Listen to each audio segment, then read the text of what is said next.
You ask Tiger to solve. This deals with linear equations with one unknown. The final result is b equals 15. Let's solve it step by step. Simplify the expression. Expand the parentheses. Simplify the arithmetic.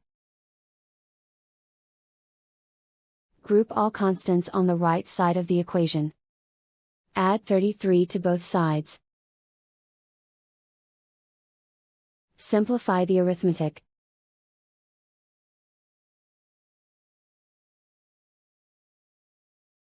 Isolate the b.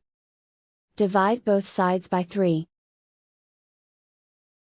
Simplify the fraction. Find the greatest common factor of the numerator and denominator. Factor out and cancel the greatest common factor.